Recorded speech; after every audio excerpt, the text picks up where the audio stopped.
আসসালামু আলাইকুম। আজকে আমি তৈরি করে দেখাবো ব্রয়লার মুরগির মাংস। আর এইভাবে যদি মাংসটাকে রান্না করা যায় তো একটু হলেও টেস্ট হবে ইনশাল্লাহ। আর এই মাংসটা তৈরি করার জন্য প্রথমে মিক্সিং বলে মাংস এবং আলু ভালোভাবে ধুয়ে এর মধ্যে পেঁয়াজ কুচি, মরিচ, তারপর আদা বাটা, জিরা বাটা, রসুন থেতো, তারপর এলাচ, তারপরে দারচিনি, গোলমরিচ, লবঙ্গ আর কিছু একটু লবণ দিয়ে তারপরে সামান্য মরিচের গুঁড়া, হলুদ গুঁড়া, তারপর ধনিয়া গুঁড়া, তারপরে সামান্য সরিষার তেল, তারপর সয়াবিন তেল, এরপর একটু লেবুর রস দিয়ে ভালোভাবে মেখে নিতে হবে।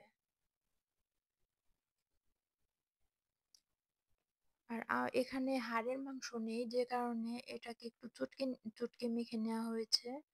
আর হাড়ের মাংস যদি হয় তাহলে আপনারা করবেন, ওই পেঁয়াজ আর ওই মশলাগুলো আগে একটু ভালো করে মেখে নেবেন, তারপর মাংসের সাথে ভালোভাবে মেশাবেন, এভাবে 1 ঘন্টা রেখে দিবেন। তারপর একটা কড়াইতে তেল নিয়ে সামান্য পেঁয়াজ কুচি দিয়ে ওটাকে বেরেস্তা করে নিয়েছি।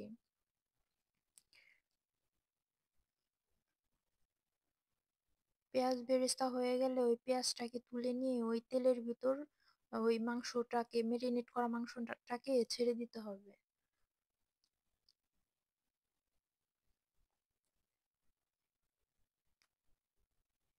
মাংসটাকে মাঝে মধ্যে ভালোভাবে নেড়ে দিতে হবে, তা না হলে আবার নিচে লেগে যাবে।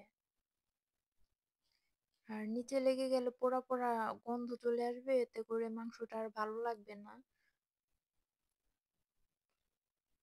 তো যখন নাকি একটু মানে লেগে লেগে আসছে তখন সামান্য একটু পানি দিয়ে আবার একটু ভালোভাবে কষিয়ে নিতে হবে।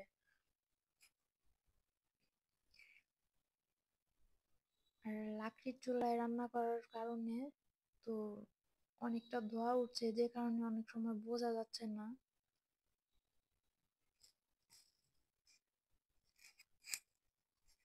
এভাবে একটু নেড়ে চেড়ে নিতে হবে ভালোভাবে।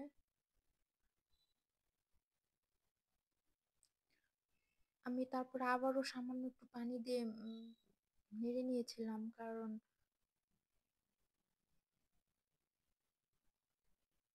ভালোভাবে কষিয়ে নেওয়ার পরে তারপরে পরিমাণ মতো পানি দিয়ে এটাকে ভালোভাবে একটু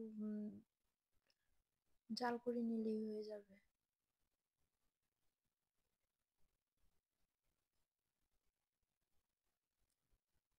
সরিষার তেলের কারণে মাংসটার সেন্ট অনেকটা ভালো আসে। তো আমি এটা আগে সরিষার তেল পছন্দ করতাম না, তবে এখন সরিষার তেল সব মাংসতে একটু করে দেয়া হয়, বা খিচুড়িতেও সরিষার তেল ইউজ করি। সরিষার তেলের ঘ্রাণটা মানে কেমন যেন অন্যরকম একটা সেন্ট আসে, যে কারণে আমার অনেক ভালো লাগে। তারপর আবার একটু পানি দিয়ে এটাকে ভালোভাবে জাল করে নিয়েছি।